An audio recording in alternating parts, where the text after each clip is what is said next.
Nah, seperti itu.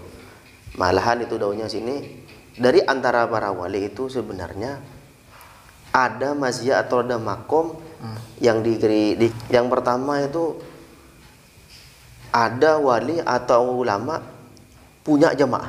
Nah, seperti itu. Juga ada wali yang punya tamu, banyak tamunya. Juga ada wali yang banyak santrinya. Seperti itu. Juga ada wali yang pengajian tiap malam.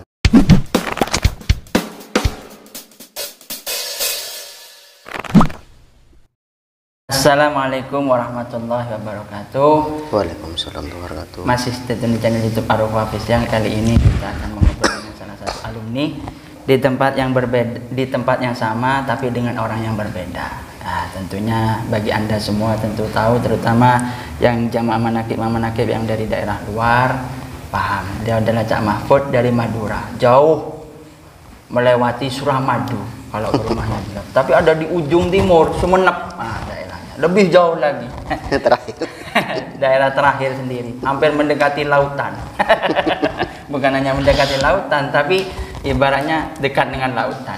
Nah, beliau adalah salah satu staf pengajar di SMK Al-Qadiri dan juga khaddamnya dari Pak Zaki, guru kita. Langsung saja kita akan menanyakan kepada beliau. Assalamualaikum, Cak. Waalaikumsalam. Bagaimana kabarnya panjenengan? Alhamdulillah baik, Gus. Sampean gimana, Gus? Alhamdulillah. Walaupun kondisi PPKM ini ya diperpanjang. Begini, Cak. Awal mulanya Cak Mahfud ini perjalanan yaitu ketika menjadi santrinya guru kita Syekhuna Kiai Unsakisah. Itu kejadiannya di mana dan bagaimana, Cak? Oke. Sebelumnya assalamualaikum warahmatullahi wabarakatuh. Yang kami hormati majelis keluarga besar Al-Qadiri, tidak terkecuali terutamanya Kiai sama Bu Nyai dan juga Gus Nur selaku manajer atau direkturnya YouTube Arufah yang kami hormati dan juga kami takdimi. Langsung aja, awal cerita sebenarnya di Madura tidak ada niatan untuk mondok ke Al-Qadiri dan juga tidak ada tahu ke Al-Qadiri itu di mana tempatnya, tidak kenal di mana dan juga belum pernah mondok di Madura, belum pernah mondok. Singkat cerita sebenarnya awalnya ingin sekolahnya bukan mondok tapi sekolahnya di Man 1 atau di sana tuh ada namanya Man 1 di Giling itu, sama teman di sana sekolah, teman daftar juga, saya juga daftar. Loh kok ternyata teman saya itu tidak lulus, tidak diterima. Oh, Man 1 Sumenep. Nah, Man 1 Sumenep itu tidak diterima. Akhirnya kita rembukan, masa mau nunggu satu tahun lagi untuk sekolah. Nah, akhirnya kita rembukannya juga sepakat, juga ada yang ngajak, yaitu yang ngasih tahu yaitu guru kami juga, ya Haji Muhammad Jazuli, kakaknya Cak Imam, kakaknya Imam. Memang beliau sering ke sini. Kalau saya pribadi belum pernah ke Al-Qadiri, belum pernah sama sekali. Belum pernah belum pernah nyampe ke sini. Akhirnya kita rembukan, setuju berangkat. Cuman yang saya pribadi itu memutuskan malam minggu. Malam minggu diputuskan berangkat, iya. Hari minggunya baru belanja. Jadi malam Rabu berangkat. Waduh, mendadak katanya. Berselang 3 hari lah. Berselang 3 hari. Mendadak keputusannya itu. Sudah berangkat nyampe sini, berangkatnya malam, nyampe di Al-Qadiri pagi. Nyampe pagi di Al-Qadiri. Tunggu istirahat, nunggu beliau. Mungkin sekitaran jam 9 lah. 9 pagi. Jam 9 pagi. Jam 9 pagi baru kita ke dalam suan sama Kiai Jazuli itu dan juga teman saya. Suan ke dalam, akhirnya ketemu sama beliau. Nah, kesan pertama kali ketika memandang dan tahu beliau gimana? Bagaimana rasanya? Kesannya pertama kali itu kita juga belum pernah mondok, belum tahu beliau kayak apa, belum pernah. Jadi melihat beliau tuh waktu masa itu gagah monjareng matura soke gagah di soke wibawa monjareng matura. Akhirnya kita ketemu Suhan, alhamdulillah kita mondok. Yang lebih berkesan lagi pada saya itu pada waktu sholat duhur. Pada waktu sholat duhur, jadi kita ikut jamaah. Habis itu biasanya beliau itu habis sholat duhur baca silsilah atau katanya sekarang tawassul. Nah, itu yang paling berkesan. Maksudnya berkesan di sini apa nggih? Jelas beliau kalau tawassul. Sebelumnya mungkin kalau saya sepengetahuan saya di desa saya itu, ya maaf tidak mengurangi mungkin pengesepuh di desa bukan tidak salah. Beliau kalau tawassul kan cuma di desa itu Al-Fatihah itu. Nomor Al-Fatihah. Nah, itu ya dikhususkan sama siapa tidak terbuka kasarnya gitu. Kalau di sini tuh beliau jadi jelas. Khususkan ke kayak ini Rasulullah kan terus berurut kayak gitu. Kiai-kiai lain. Kiai yang lain itu berurut. Jadi ke hati saya tuh ini yang saya cari gitu. Mantap ini saya. Akhirnya terus kita mondok di sini. Cuman ya namanya masih baru itu kita bertiga ya enggak kerasan ada yang nangis ada yang suara gitu. Sudah proses adaptasi itu sudah lingkungan alam. Betul. Karena masih di awal-awal itu. Ya lambat laun kita ya kerasan lah semua lah. Oh, berarti Samen ini ketika datang sebenarnya pertama kali nggak langsung ke Hadam gitu? Enggak, bukan di Hadam itu. Oh, di Sunan Muria. Di Muria. Oh, di sana sekitar berapa tahun? Kurang lebih di Muria mungkin 1 tahun, 1 tahun setengah lah, udah 1 tahun itu.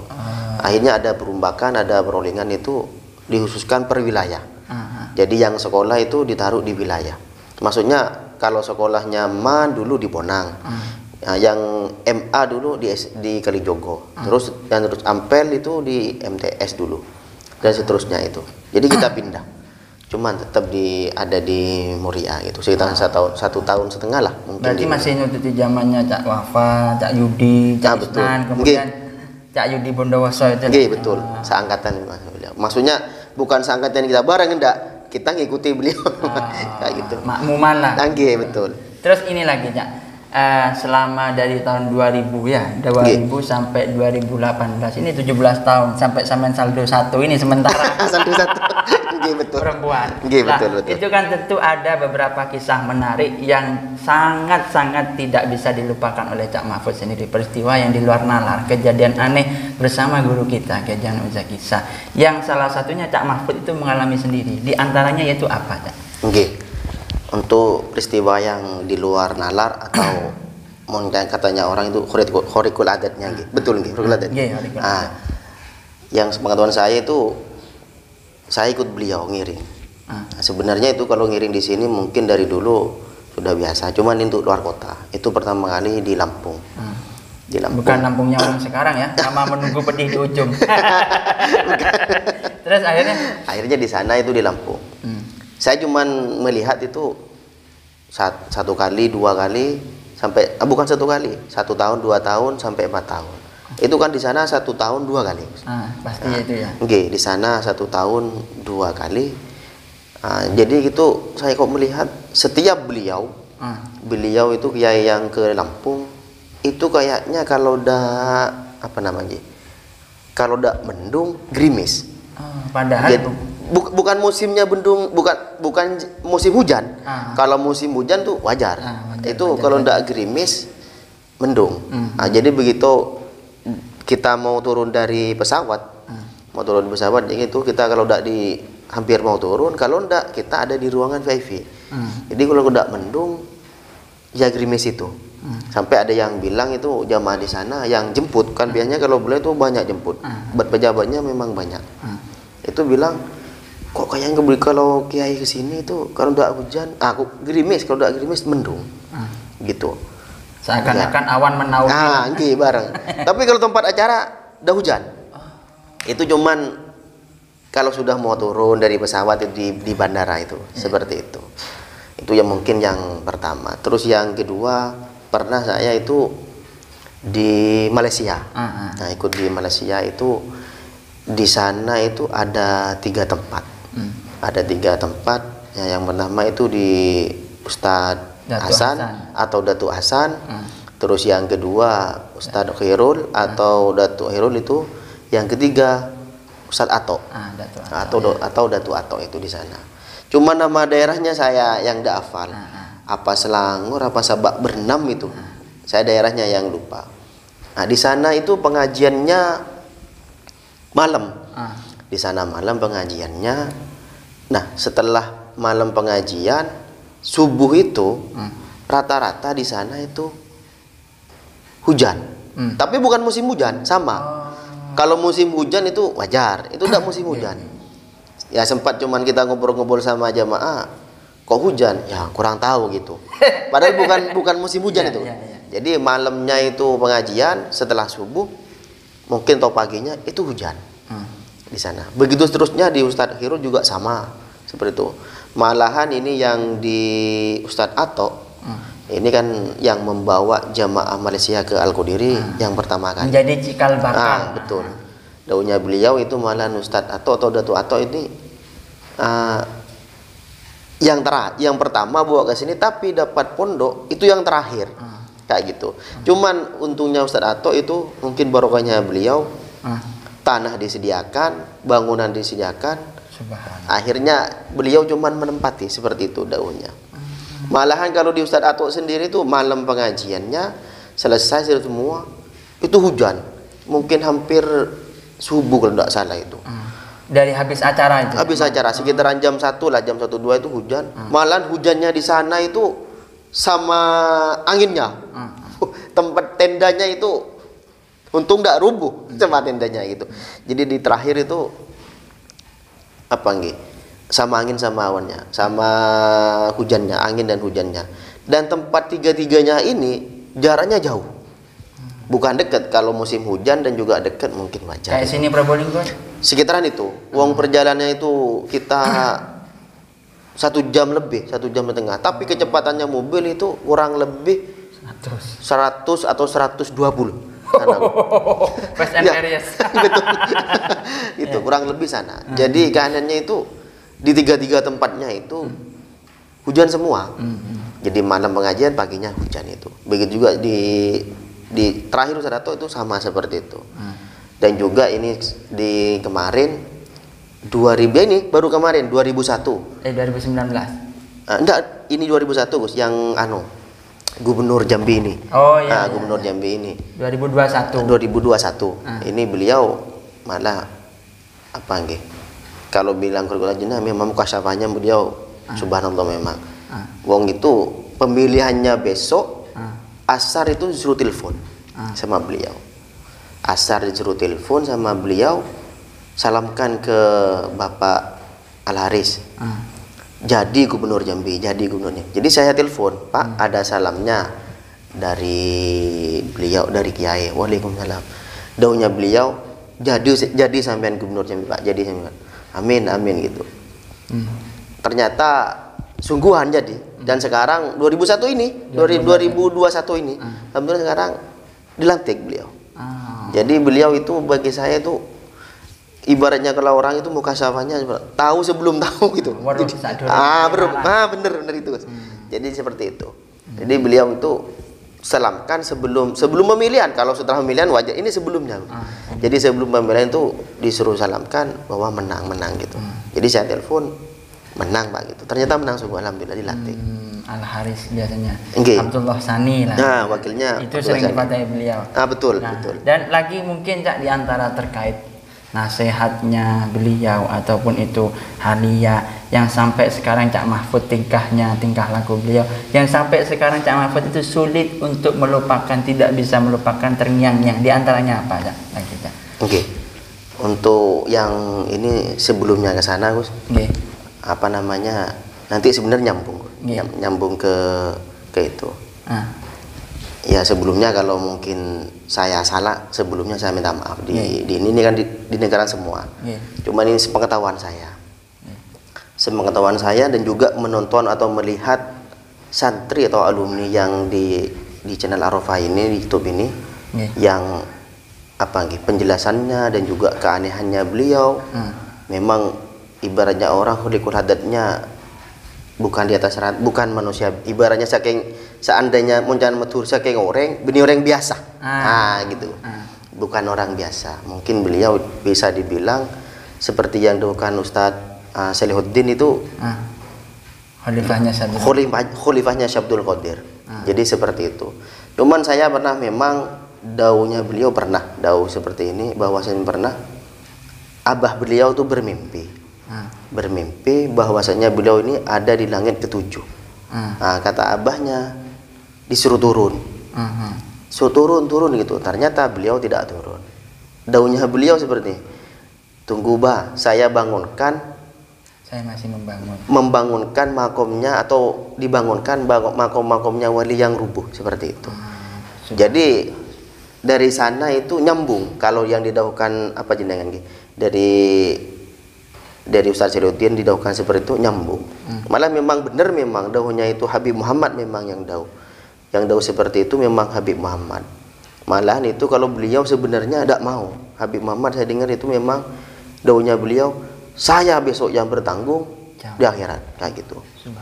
Jadi ngeri sekali itu. Jadi seperti itu. Jadi kalau ngari itu makomnya beliau seperti itu, khalifahnya Syekh Abdul Qadir itu masya Allah. Dan juga memang, ya maaf ini cuma nampaknya di mata saya, selaku saya memang di sini, beliau sendiri memang apa adanya, dan juga pernah bilang ke saya itu ulama atau walinya Allah itu memang mungkin banyak di dunia. Ada berapa itu? 313 seperti itu.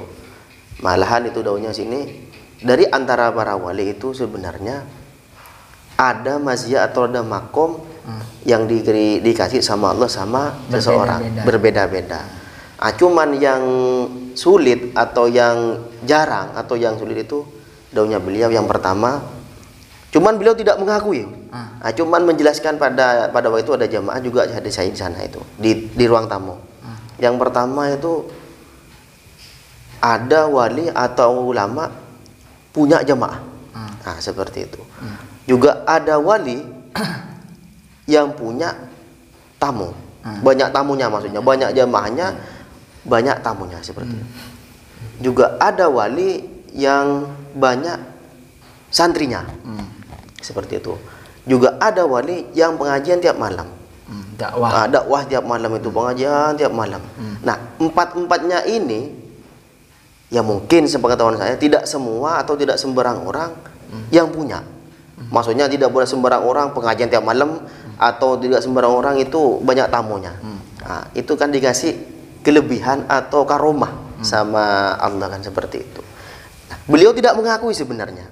Padahal beliau sendiri itu, saya melihat di sini itu di Al-Qudiri ini, empat-empatnya ini yang saya lihat beliau punya sebenarnya. Jadi mengamati saya sendiri, beliau punya sebenarnya jamaah banyak, juga santri ya banyak, tamu banyak itu juga habis-habisan, juga begitu juga pengajian sebelumnya ini, sebelum corona ini, sebelum corona tiap malam malah kan seperti itu. Jadi saya melihat empat-empatnya beliau punya. Jadi disambung dengan yang dauhnya Habib Muhammad itu cocok menurut saya. Beliau itu dibilang khalifahnya Syekh Abdul Qadir, nyambung itu. Yang saya tahu itu seperti itu, nyambung. Jadi khalifahnya Syekh Abdul nyambung. Empat-empatnya punya.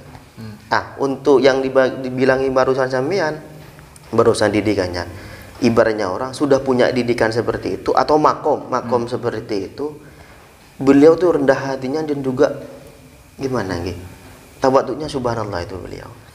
Sempat satu hari tuh di malam hari itu sama beliau itu setelah jamaah menakib semua makan. Jumat manis itu. Setelah jumat manis dikasih dahar semua, begitu juga yang lain dikasih dahar semua. Begitu juga haddam malah, termasuk ya saya juga Assalamualaikum, yang lainnya dikasih dahar. Habis itu ditutup, selesai ditutup sekitaran mungkin kalau udah jam 1, jam 2 lah itu, sepi sudah, gak ada orang. Terus saya melihat di dalam, loh kok di dalam ini ada orang katanya. Saya siapa gitu tak lihat, loh kok kiai kata saya, kok beliau. Dan beliau itu ibaratnya bukan sisa sebenarnya, makan setelahnya orang semua ngambil, termasuk bekas lah bisa dibilang, cuman bukan sisa. Plasmananya itu setelahnya santri juga haddam tuh ngambil, beliau dahar itu. saya dah enak sendiri tuh. Merasa tertampar lah. Nggih, kok duluan saya yang bahari kok sebenarnya kan gitu. Nah, jadi gini, jadi yang di barusan didikannya beliau tuh sudah makom banyak, tapi beliau masih tetap ngambil yang kayak gitu. Sangat sederhana. Sederhananya itu subhanallah. Dan juga seandainya tidak ada nyai mungkin pakaian beliau mungkin ini sederhananya subhanallah. Saya dulu masih cak selamun dengan tukang nyuci itu zaman saya, maaf, cuman tidak di luar baju muncan metur kos kotang. Iya. Nah, kos kotang. Kos kotangnya itu kalau udah diganti sama Bu Nyai, bolong-bolong. Kayak gitu. Jadi sama abunya diganti sama abunya diganti kayak gitu. Jadi sederhananya beliau itu Allah. Bukan tidak, kalau cuman maaf, ya kalau bukan tidak punya uang atau harta, bukan tidak punya sebenarnya. Bukan tidak punya mobil apa itu. Sebenarnya sederhananya beliau seperti itu. Jadi bagi saya didikannya beliau sampai ke sana itu saya merasa, wah ini makom sudah seperti itu, didikannya subhanallah seperti itu. Dan juga pernah daunnya beliau itu ke saya pribadi memang itu bukan pribadi, mungkin banyak itu. Kalau daunnya beliau itu Ki Hamid Wali, Nyai Hamid Wali. Begitu juga Ki As'ad Wali, Nyai Hamid Wali. Jadi ibaratnya orang itu dua-duanya sejalan. Ibaratnya kalau suami istri mungkin tidak sejalan, maka berbeda nanti berbeda gitu. Jadi kalau semua tamu yang ke pondok itu didikannya beliau dikasih dahar semua. Begitu juga ada pejabat atau siapapun aja itu yang ada imam menakib semua dikasih dah. Termasuk saya ini sampai kaki. Iya, sampai melar lah ibaratnya subur. Saking perhatiannya Kiai sama abunya itu, termasuk melar itu. Sampai sekarang kayak gini, subhanallah ini. Kalau katanya Ustadz Basri Jawa Tengah itu katanya ini koyok ning swarga iki. Betul. Iya. Jadi terus ini lagi ya katanya sampean pernah disuruh menanam apa pisang kalau betul. Iya. Itu gimana itu ceritanya itu? Kalau yang pisang itu gini, itu memang saya pribadi itu. Yang juga ya bisa dibilang aneh tebe atau cengkal muncandring agak ngeyel lah. Agak manut.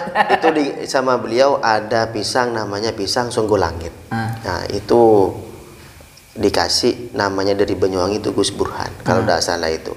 Itu ada 2 disuruh tanam sama beliau. Disuruh tanam di depannya kamar haddam. Nah, sama beliau itu ditanam di sini nih.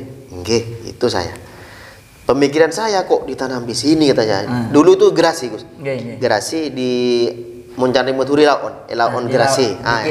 Di selatan. Di selatannya gitu. Jadi ditanam di sana. Apa bisa hidup ditanam di sini gitu saya. Wong di sana itu bekasnya coran. Dulu pernah ada ditempati itu apa namanya burung di sana atau burung atau hewan di sana. Jadi di bawah plester ada burungnya dulu, ada tempat kurungannya. Karena dibuat taman, dibuang, akhirnya dikasih tanah. Mungkin cuman dari tanah ke coran kurang lebih segini mungkin itu. Seperti itu. Jadi setelahnya dari sana itu saya gali. Cuman masuk hidup ini ya. Akhirnya kan 2, satunya digali di sana yang daunnya beliau, yang satunya saya geser sedikit biar agak dalam. Digeser sedikit lebih ke utara, terus ditanam. Mungkin kalau enggak 3 bulan 5 bulan itulah. Kok malah yang hidup itu yang punya kiai. Seperti itu. Yang saya nanam di sini yang di normal ya ibaratnya itu mati, Gus. Kira tuh cengkal. Ini kata saya, ini mau cengkal ke guru tak mandun. Ini memang di sultan di sini, emang cuman akal. Di sini katanya itu ditaruh, mau ada corannya. Kan kata akal tidak mungkin hidup itu. Malah ini yang hidup, yang satunya mati. Itu pisang namanya pisang Sungguh Langit. Kemudian pernah juga katanya pengajian di Sragen dengan beliau dan saya kalau tidak salah. Yang bener. Itu bagaimana itu? Yang sama-sama itu di sana keanehan juga di sana itu gini. Di Sragen itu ada namanya itu pesawat. Nah, jadi kita dari Sragen itu kita ikut pesawat dari Solo ke Surabaya. Dari Solo ke Surabaya itu di sana kita berangkatnya kalau tidak salah jam 6 pagi. Jadi jam 6 pagi kita berangkat dari Solo ke Surabaya. Kita masih di hotel. Setelah subuh kita ngejar. Kok dari hotel sudah jam 5 lebih. Ini telat kata saya. Akhirnya saya nyuruh Mas Fajar. Mas, kalau bisa berangkat duluan, check in gitu saya ke Mas Fajar. Di Seragen. Kan mungkin tidak salah kan Majenengan sana. Majenengan sana. Saya nyuruh Mas Fajar berangkat. Ternyata nyampe di bandara sudah telat juga. Sudah telat. Kita juga ke sana nyampe sudah telat. Waduh. Alamat kata saya kan tidak mungkin sudah nutut, tidak mungkin ini sudah ada nutut di mobil, sudah pikiran mana-mana sudah tidak nutut. Kok nyampe di bandara itu belum terbang, delay. Jadi belum terbang, delay. Loh. Setelah itu saya ke teller new tempatnya check in. Bu, ini sudah telat, ini sudah Mas. Katanya nih. Terus gimana, Pak? Ya ini cuman karena kita delay, tidak apa-apa. Akhirnya kita tetap bisa check in. Itu delaynya sebenarnya bukan delay kenapa? Tapi kabut di sana. Jadi kabutnya tebal itu di sana itu, tebal. Tidak ada ibaratnya kalau kita maksa masa terbang takut terjadi apa-apa. Akhirnya delay. Setelah check in, kita alhamdulillah bisa masuk karena ada delay itu. Masuk ke pesawat kurang lebih mungkin sekitaran 5 menit atau 10 menit lah. Kabutnya mulai memudar. Setelah memudar, selesai, bersih, kita terbang. Berarti secara kasarannya menunggu beliau lah. Menunggu beliau, seperti itu. Ini kalau enggak, ini sebenarnya kalau nggak ada kabut, hilang sudah, hangus sudah. Hangus. Jadi harus besoknya. Kan penerbangan 1 kali sana. Solo Surabaya kebetulan 1 kali. Kayak mungkin Jember Surabaya kan dulu 1 kali. Jadi seperti bermalam itu. Lagi lah. Bermalam di Solo kayak gitu. Terus ini lagi Cak, yang terakhir pesan-pesan Cak Mahfud terhadap para imam manakib, jamaah manakib, wabil khusus kepada para alumni dan santri Al-Qadiri. Harapan Cak Mahfud ke depan bagaimana? Untuk imam manakib atau jamaah, mungkin untuk imam sebelumnya mencari maturu cangkolang. Rasanya kurang pantas cangkolang untuk mengingatkan cangkolang. Dan juga yang saya minta titip atau salam kepada teman-teman sealumni atau seangkatan saya atau yang masih santri, saya cuman berpesan jangan sampai kalah dengan imam manakib atau jamaah. Sedangkan imam manakib dan jamaah itu belum tentu santri atau alumni. Dia cintanya sama beliau subhanallah. Dari jauh dari dekat masih tetap nyambung kali. Jadi saya nitip kepada santri atau alumni, mari mumpung masih ada beliau atau masih ada surganya beliau, kita nyambung. Kalau memang tidak bisa 1 bulan, 3 bulan, kalau tidak bisa whole 1 tahun 1 kali, mungkin yang jauh. Mungkin itu pesan saya. Dan juga masih pun kalau bisa secara rohani, kalau tidak bisa minim kita kirim Fatihah dengan beliau. Karena ucapan beliau memang santrinya ada di hati beliau. Seperti itu. Untuk jangan lupa dukung channel Arafah official dengan like, komen, dan subscribe. Karena kenapa? Mungkin untuk zaman sekarang ini zamannya sudah sosial semua. Mencari matur dunia sosial, dunia sosmed, dunia maya, seperti itu. Dan mungkin nanti ini suatu saat mungkin karena kita, cucu kita itu berguna. Jadi berguna, kita bisa melihat apa mungkin kakak rumahnya beliau, tontonan beliau melalui santri-santrinya. Jadi jangan lupa didukung dan juga di komen dan di like untuk channel Arafah ini. Mungkin itu aja. Pemaparan beliau yang sangat super luar biasa itu mengingatkan saya kepada seorang sufi besar. Beliau adalah Maulana Jalaluddin Arumi. Beliau mengatakan, ya Allah, jangan engkau lelahkan hamba dengan mencari hartamu, tapi lelahkanlah hamba untuk menghabiskan harta di jalanmu, nafkahi keluarga, anak, santri, dan jamaah. Pemaparan beliau itu yang sangat super luar biasa, penjelasannya sangat mantap sekali. Kiranya itu saja yang bisa saya sampaikan, kurang lebihnya saya mohon maaf. Wabillahi taufiq wal hidayah. Wassalamualaikum warahmatullahi wabarakatuh. Waalaikumsalam.